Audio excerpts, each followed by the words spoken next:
Hi everybody, it's Chris. Welcome to my channel, Craftin' Chris. If you're new, welcome. Thank you for taking time out of your busy day to check out what I've been working on. If you're a returning subscriber, welcome back and thank you for all the love and support. I really appreciate each and every one of you. I'd also like to thank Pam and Steph over at Just Keep Stitching. They gave me a shout out in their video a couple of weeks ago, and that was fun and exciting and much appreciated. I just have a few things that I want to show you today, some things I've been working on, some things I've finished, and some fun things that I have purchased in the last little while since I last did a video. So let's get started right away. I'm actually going to start with a finish that I did. I think I briefly mentioned in a previous video, but I didn't talk a lot about it, but I'm lucky and excited to be going to StitchCon later this summer in June, the end of June, beginning of July. And I know they do a smalls exchange at StitchCon, so I knew I definitely wanted to take part in that, and have kind of been looking for ideas and inspiration and something that I might like to make for my small. So one of the things that I had seen was a free pattern online. It's from a website called Wishful Thinking UK, www.wishfulthinkinguk.com, and it's a little beach scene. They call it Scenic Dunes. So here's the little beach scene. Let's put there, it's a little better.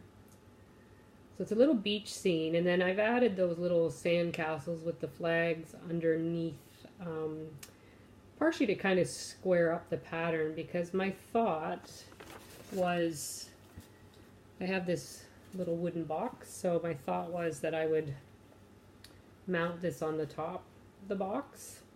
I might maybe whitewash this to make it look sort of driftwood-like, and then check out one of Vanna's tutorials about maybe how to do that. So that's one of my thoughts for my small. I still haven't decided if that's for sure what I'm going to do. So I was looking on Etsy the other day, and I found a pattern that I thought was really fun, and in my mind kind of symbolized how Flosstube kind of brings people together from around the world. So the Etsy store is Knit Knot Crafts, and this is the pattern called Planet Earth, and they have the Americas view, and then I forget what they call it, but they have the other side of the globe. But I decided to start with this one, and again, I haven't decided exactly what I might do. If this is my final decision for my small, I may just on the back, stitch something about Flosstube bringing friends together from around the world, but I still have to sort that out. So I haven't done a whole lot on this. I kind of just started, but it's really fun. It's on the black, so I started at the top, so the polar ice caps, I guess, up there, and I'm working my way down. So just a little bit of a start on that, but again, really fun to stitch, and it shouldn't take very long to complete it, because it's only I think like 44 by 48 stitches in size. So that's sort of another thought that I might do as a small for the smalls exchange at StitchCon. I do have another pattern coming that again was something I was maybe thinking about doing. So if time allows, I might make all three and then decide which one I like best, but we shall see.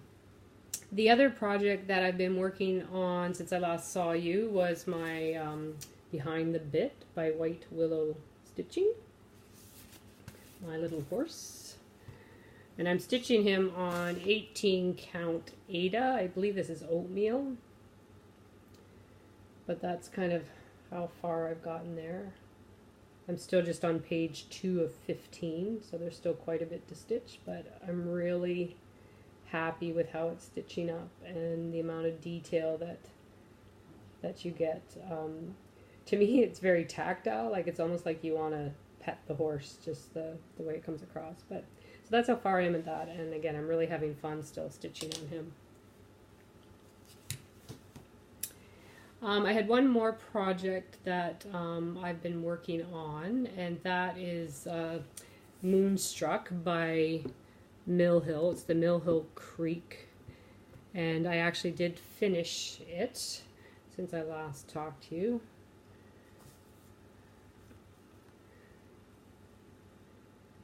So there you can see all those beads. There's a lot of beads, but it doesn't take very long really to put them in, and I find the beading really fun. And then I have decided to finish this in a shadow box. I had seen this idea online.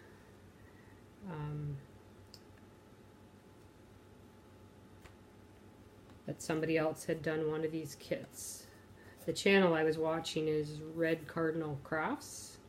I believe it's Tanya. She does a lot of different crafty stuff, but I was watching her video and this is how she had completed hers. So again, I apologize, there's going to be a lot of glare there, but see my iron.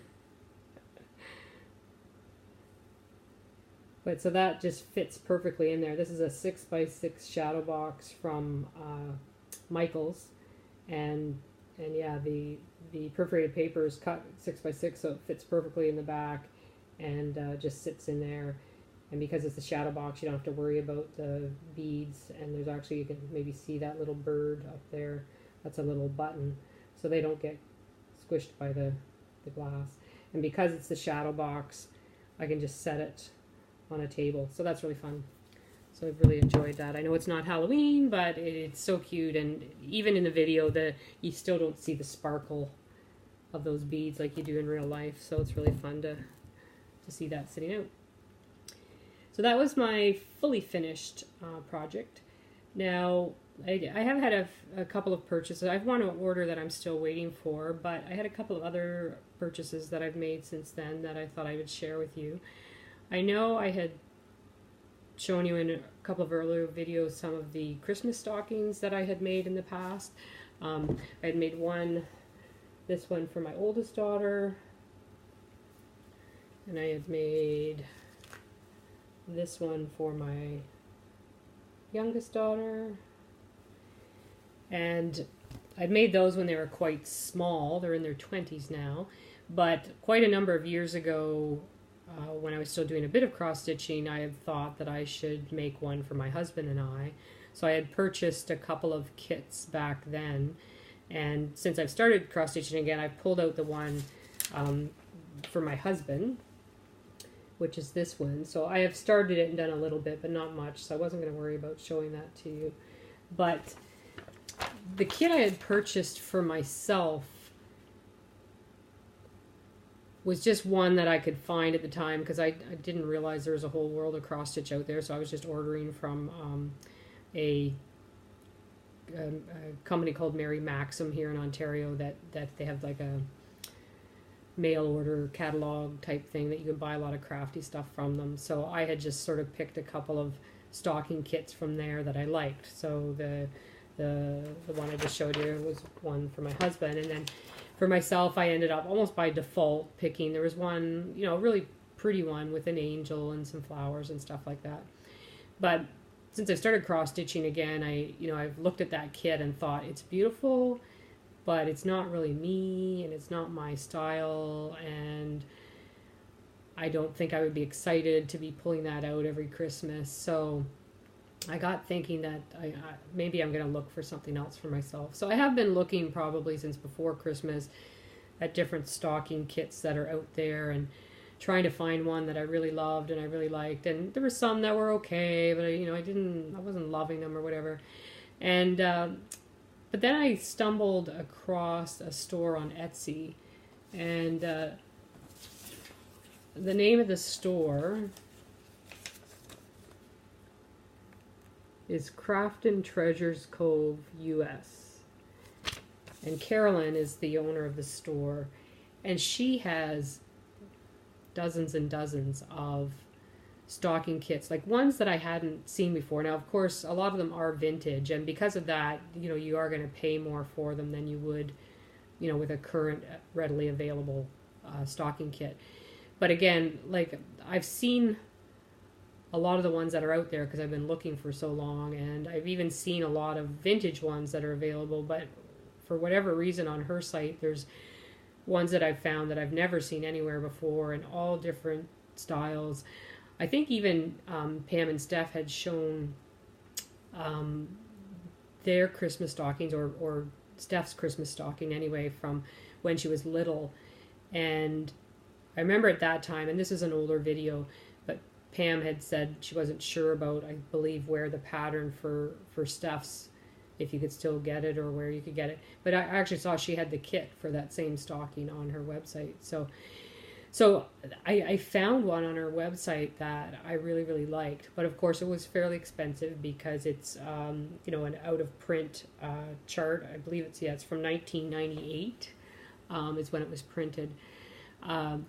So I decided to approach Carolyn because I'd done some research on the kit that I had, and you couldn't find it a lot of places online, and I think I found one that had sold on eBay, and you know it sold for quite a bit of money. So I approached Carolyn and said, I know you don't know me, and I know this is maybe a weird request, but would you be interested in doing a trade? Because I thought I could trade her the one that I have, and maybe she would trade me the one that I was interested in. And Carolyn was open-minded and asked me some questions, and you know, long story short, we worked it out and we decided to do a trade. And I'm happy with what I got, and she's happy with what she got. And so I'm thrilled that now I have this Dimensions kit, this vintage kit from 1998, and I believe it's called Gifts for All stocking. So it's Santa with that beautiful horse, and he's giving him an apple, and there's the cardinals down around the basket full of apples, that cute teddy. Even the doll in Santa's sack. I'm not a big doll fan, I have to be honest. Sometimes they kind of creep me out a little bit, but that doll's actually kind of cute. So I think I can live with that. But anyway, so that's my Dimensions kit that I got from Carolyn at Craftin' Treasure Cove, US. So I was talking with Carolyn and asking her if she was okay if I shared a little bit about her Etsy store, and if she was okay if I shared about the fact that we did a trade, and she was thrilled by that. And she even offered to give us a discount code. So if anybody is interested in checking out her Etsy store, and if you find something on there, and she doesn't just have Christmas stockings, she does have some other needlework kits as well, like some ornaments and stuff like that. So yeah, if you want to go and check out her store, but she has given us a discount code for 10% off a purchase on her store. There's no expiration date, and I'm going to put a link, I'm going to try to put a link down below that you can use to get the discount code, or when you check out, you can just put my channel name, which is Craftin', you know, craft with a K and then the N and then Chris, and that will give you the 10% discount on your purchase if there's something there that you're interested in.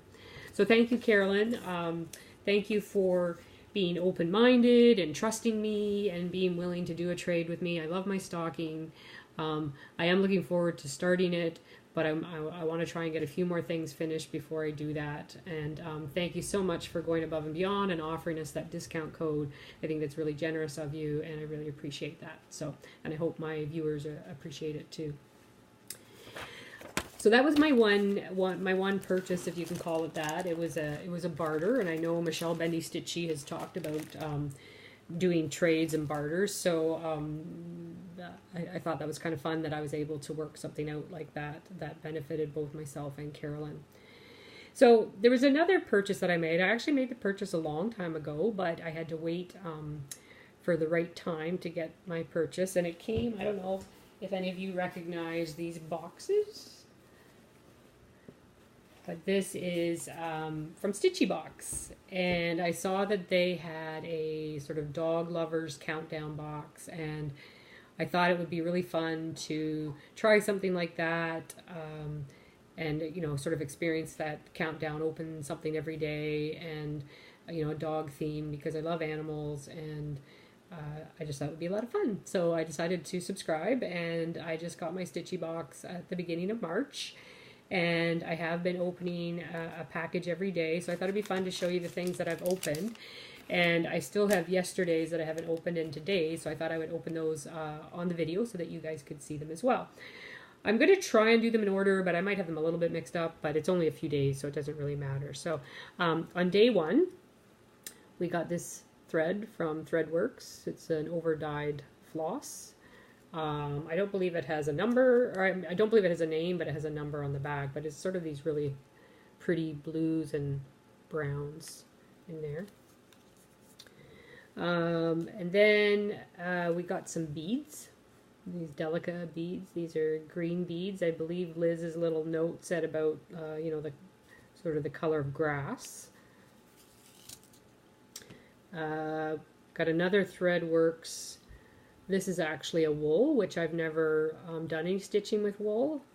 But again, in her little note, Liz had said that, you know, it would make like a fuzzy butt, I believe was the wording. So this might be fun to try stitching if I do, you know, have a little dog or something that I'm going to stitch. Got some other Delica beads. And again, I think we talked about these, the little note talked about these being like for a tree, because every dog loves a tree. So those are some little brown ones. Got this fun ribbon the other day with the Boston Terrier. So that's really cute. Love these. These 2 little paw charms. So those are adorable. And then the other fun one is this glass bead. It's a little dog. Hard to see. It's got his ears, little paws. It's got a hole on his head. And Liz had mentioned that this would be nice as a feature for a scissor fob. Like, the bead is so pretty. Look at that coloring in the body, the browns and the creams. So that was really fun. So those were the first 1, 2, 3, 4, 5, 6, the first 7 days. So I have day 8 and day 9. So yeah, I should probably show you inside the box if you haven't received a stitchy box before. So it comes like this, and these countdown ones, each day there's stuff wrapped in these little envelopes. So you open one each day. So this is day 8.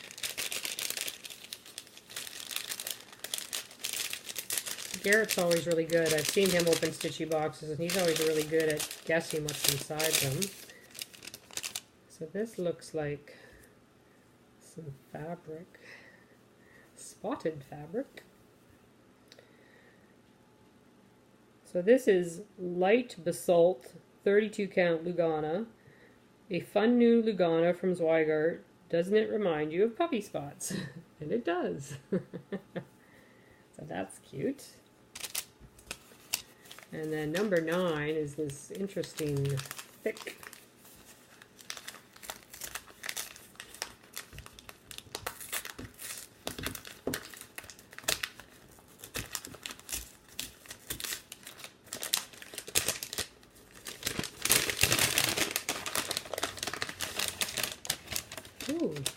Oh, well, isn't this interesting? Because I have been looking at these. So it's these thread snips. I really only have 1 pair of scissors that I use, so I've been looking at other scissors thinking that I might like to get another pair so I can tuck them in a project and not have to worry about keeping my main ones. So these are thread snips, lifetime blades of the highest quality from So Tasty. Anyway, so that's kind of what they look like. And Liz's little note says, day 9, thread snips. Trips to the vet often involve lots of waiting time, aka stitching time. Throw these thread snips in your travel bag and you'll never have to worry about a missing pair of fancy pants scissors. So that's perfect. Thank you, Liz. Oh, thank you. So that was fun. That was exciting. So I think that's basically everything that I have to show you today. I will try and figure out how to put links down below for the coupon code. And until next time, see you later. Bye.